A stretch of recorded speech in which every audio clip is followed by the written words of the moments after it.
Melanjutkan kisah sebelumnya.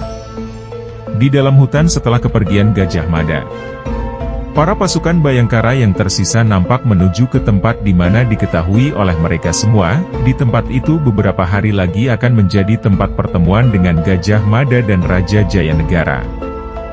Dengan menyebar, para pasukan Bayangkara memperhatikan kondisi tempat itu. Nampak Aji Pradabasu dengan Lembang Laut merasa kaget karena dijumpai oleh mereka pasukan Dharma Putra yang menyamar sebagai penduduk biasa. Anggota Bayangkara yang lain juga merasakan hal itu.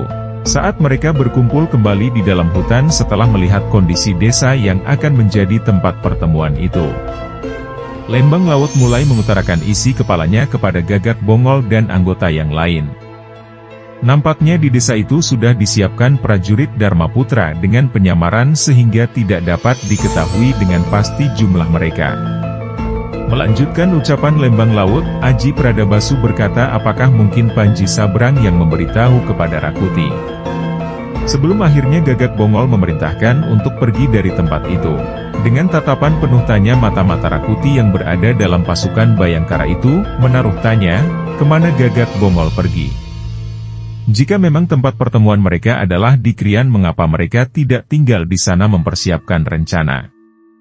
Dengan penuh resah prajurit mata-mata itu berpikir keras semabari menutupi wajah cemasnya karena takut akan membawa kecurigaan Bayangkara yang lain. Dalam dinginnya malam serta diiringi suara-suara keheningan malam di dalam hutan, serta sedikit dihangatkan oleh api unggun yang menyoroti wajah mereka, nampak Gagak Bongol kembali merenung, sembari memandangi wajah anggota Bayangkara yang sudah dianggapnya seperti saudara. Jika Panji Sabrang yang memiliki kedekatan dengannya mampu melakukan hal itu, lantas bagaimana dengan para anggotanya yang lain? Ditatapnya Lembang Laut, sembari mencari celah pembenaran atas kecurigaannya, dialihkannya pandangannya ke Singaprapen, yang memiliki sikap temperamen nyaris sama dengannya, serta dilanjutkan memandangi Gajah Enggon, anggota Bayangkara yang lebih muda. Kemudian melanjutkan memandangi Lembu Pulung, serta Bango Lumayang. Keresahan serta kecurigaannya membuat dirinya tanpa sadar menunjukkan wajah tegang.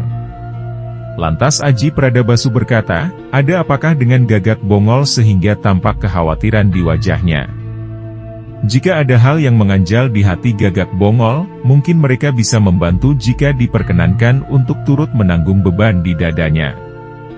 Sementara itu telik Sandi Rakuti nampak berbaring memejamkan mata, bukan tertidur namun di lubuk angannya terdapat suatu pemikiran, akan kemana mereka pergi, mengapa menjauhi Krian yang notabene adalah tempat pertemuan dengan Raja Jayanegara.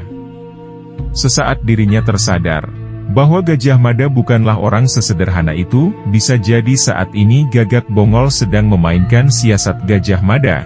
Seperti apa yang terjadi saat Gagak Bongol menyamar sebagai Raja Jayanegara guna mengelabui para prajurit Rakuti.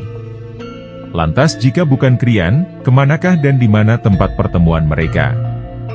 Mata-mata Rakuti tersebut memancar wajah tegang meskipun matanya terpejam. Gajah Enggon yang melihat itu menggoyangkan badah tubuh pasukan Bayangkara yang juga merupakan telik Sandi Rakuti itu, mengira kawannya sedang bermimpi buruk. Setelah fajar menyongsong, Gagak Bongol kembali memerintahkan yang lain untuk bersiap melanjutkan perjalanan. Yang lain tahu betul arah yang dituju Gagak Bongol merupakan arah menuju Istana Trowulan. Lantas beberapa di antara mereka mencoba bertanya kepada Gagak Bongol, sembari memohon maaf bukan karena tidak percaya akan Gagak Bongol, mereka merasa untuk mengetahui mengapa menuju ke Trowulan kembali, apa sebenarnya tujuan mereka, bukankah di Trowulan sudah tidak ada lagi kawan yang menjadi tawanan? Bukankah harusnya mereka menunggu Gajah Mada di Krian untuk mempersiapkan pertemuan dan menjaga keamanan? Gagak Bongol hanya terdiam, nampak terdapat beberapa perpecahan di antara mereka atas sikap Gagak Bongol yang diam tanpa memberi penjelasan kepada mereka. Lantas Lembang Laut mengatakan kepada Gagak Bongol, jika dia hanya diam maka biarkan dirinya menuju Krian guna menunggu Gajah Mada. Perkataan Lembang Laut itu mendapatkan dukungan dari Bango Lumayang, Panjang Sinuprit, Gajah Enggon serta Lembu Pulung. Melihat hal itu nampak bergumam di hati Gagak Bongol, apakah Lembang Laut, atau salah satu dari yang lain yang memaksa untuk kembali ke Krian itu merupakan telik sandi yang menyusup ke dalam tubuh Bayangkara layaknya Panji Sabrang. Aji Pradabasu menimpali ketegangan di antara mereka. Dirinya berkata berpencar bukanlah ide bagus, jika ketua mereka yakni Gajah Mada memberikan kepercayaan kepada Gagak Bongol untuk memimpin mereka di kala ketidakadaannya, maka sudah sepatutnya mereka patuh kepada Gagak Bongol dan mengikuti segala perintahnya. Sesaat ketegangan mereda, di dalam perjalanan itu lagi-lagi mata-mata Rakuti di dalam benaknya tidak berhenti berpikir, akan apakah pasukan ini, dan mengapa tidak menunggu Gajah Mada di Krian. Apakah benar Krian hanya sebuah siasat lain dari Gajah Mada, lantas di mana Raja Jayanegara serta di mana mereka akan bertemu? Sesaat telik sandi itu teringat sosok Demang Mojo Agung, yang sering diceritakan Gajah Mada dan juga merupakan sahabat Gajah Mada.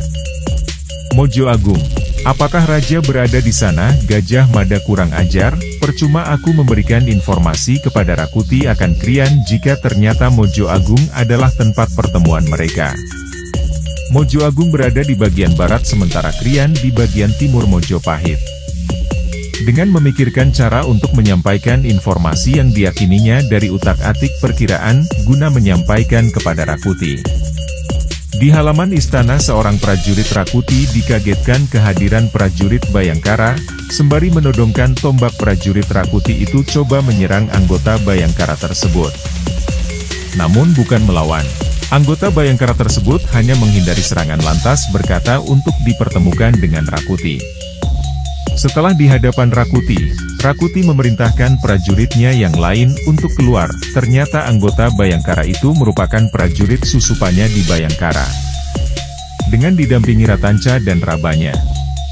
Prajurit mata-mata itu mulai berkata kepada Rakuti, bahwa mereka telah memakan umpan yang lain dari Gajah Mada dengan mengirimkan pasukan ke Krian guna menangkap dan menjebak Gajah Mada.